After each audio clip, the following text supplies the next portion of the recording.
नमस्ते, मैं हूं सुरेश कुमार एकलव्य और आप देख रहे हैं Hindustan news and tips. Bharat ने एक बार फिर चीन के अरमानों पर पानी फेरते हुए उसे बड़ा झटका दिया है।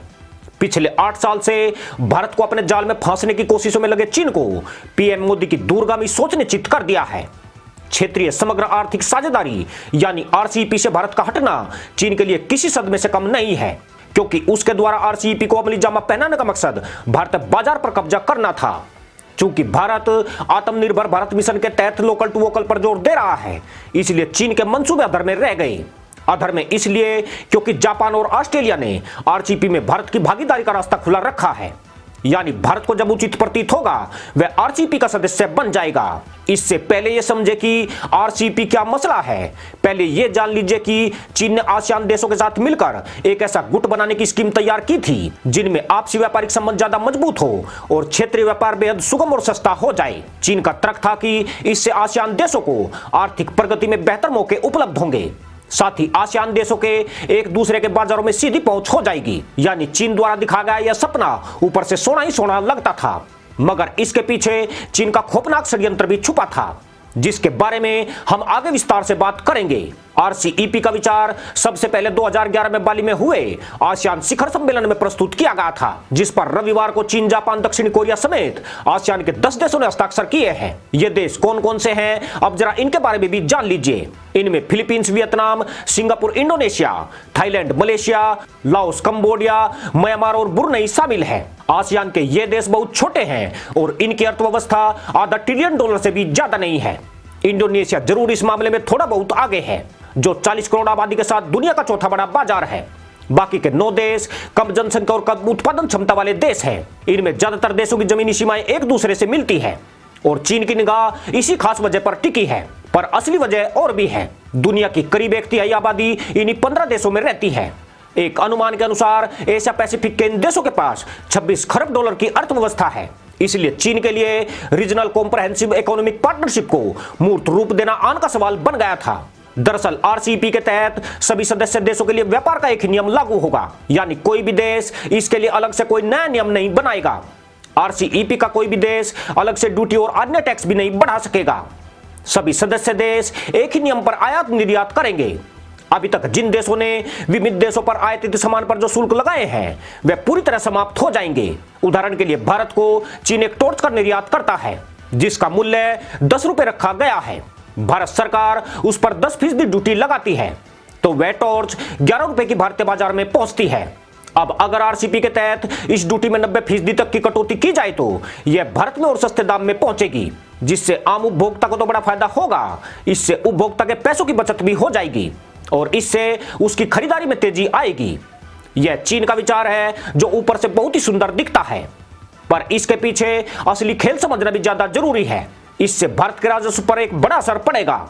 इससे भी बड़ा असर उसके घरेलू उद्योग धंधों पर होगा। चीन बेहद सस्ते और चालू सामान बनाने में महारत हासिल कर चुका है। चीन में श्रम सस्ता होने और निर्माण क्षेत्र में अंतर्राष्ट्रीय नियम कानून का पालन नहीं करने के कारण चीनी उत्पादों का मुकाबला करना आसान नहीं है। आरसीईपी का सबसे ज्यादा लाभ चीन को ही मिलने वाला है। चीनी माल सस्ते होने के चलते वह सभी बाजारों को अपने माल से पाट देगा। मजे की बात यह है कि चीन में विदेशी माल की खपत 10% के करीब है। ऐसे में आरसीईपी के सदस्य देशों का चीन के साथ व्यापार घाटा बहुत ज्यादा बढ़ जाएगा। यानी चीन आरसीईपी के नियमों का फायदा उठाकर अपने उत्पादों को ज्यादा बड़ा बाजार दे पाएगा। पहले के मुकाबले ज्यादा सस्ते होने के कारण इनकी खपत भी ज्यादा बढ़ जाएगी, जबकि घरेलू उत्पादकों को इसका भारी नुकसान उठाना पड़ेगा।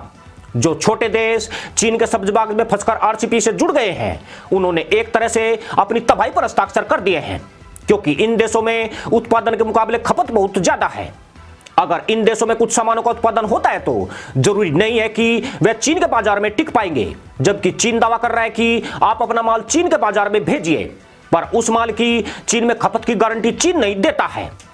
अगर आपने नेपाल से संबंधित पिछले वीडियो वॉच किए हैं तो चीन ने नेपाल के साथ इसी तरह मिलता जुलता समझौता किया था, जिसमें चीन ने नेपाल के 511 प्रोडक्ट ड्यूटी फ्री कर दिए थे, परंतु चीन ने उनके दाम ज्यादा बताकर और गुणवत्ता खराब बताकर उन्हें बिल्कुल नहीं खरीदा।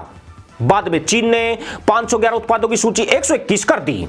खास बात यह है कि नेपाल ने भी चीनी प्रोडक्ट ड्यूटी फ्री किए थे, जिससे नेपाल के बाजार चीनी सामानों से पूरी तरह पट गए। इसमें हैरानी की बात यह है कि चीनी प्रोडक्ट गुणवत्ता के मामले में बेहद ही घटिया है। इसका मतलब यह है कि चीन आरसीपी की आड़ में बड़ा गेम खेल रहा है। वह सभी सदस्य देशों को लुभा रहा है कि अपना प्रोडक्ट आप चीन में भेजें, चीन भी अपने सामानों को आपके बाजार में उतारेगा। इससे बाजारों में खपत बढ़ेगी तो उनके देश में भी आर्थिक मंदी में कमी आएगी। खासतौर से कोरोना महामारी के बाद उत्पन्न मंदी से निकलने के चीन बड़े बड़े सपने दिखा रहा है। भारत चीन की इस चाल से बहुत पहले से वाकिफ है, इसलिए वह पहले ही आरसीपी से अलग हो गया था, क्योंकि यह नदी में रहने वाले मछलियों के मगर बच्चे टकराने जैसी नौबत थी। भारत इस गुट में शामिल हो जाता तो भारत के ज्यादातर उत्पादक लगभग बर्बाद हो जाते। भारत में आयात की जाने वाली 80 से 90% चीजों पर ड्यूटी कम हो जाती। इंपोर्ट ड्यूटी कम हो जाने से भारत के बाजार विदेशी सामानों से पट जाते। भारत को आरसीपी में शामिल होने का फायदा तभी है जबकि उसका आयात कम और निर्यात ज्यादा होता हो, जैसे कि इस वक्त चीन की स्थिति बनी हुई है। भारत और चीन के बीच व्यापार घाटा 2018-19 में 53 अरब 56 करोड़ डॉलर और 2017-18 में 63 अरब डॉलर था। भारत ने वित्त वर्ष 2019-20 में चीन को 16 अरब 60 करोड़ डॉलर का निर्यात किया था। वहीं इस अवधि में चीन से आयातित वस्तुओं का मूल्य 65 अरब 26 करोड़ डॉलर रहा है। खास बात यह है कि आसियान के सभी सदस्य देशों के साथ चीन इसी तरह का व्यापार कर रहा है। वह इन देशों से आयात कम करता है जबकि उसका निर्यात 10-20 गुना ज्यादा होता है।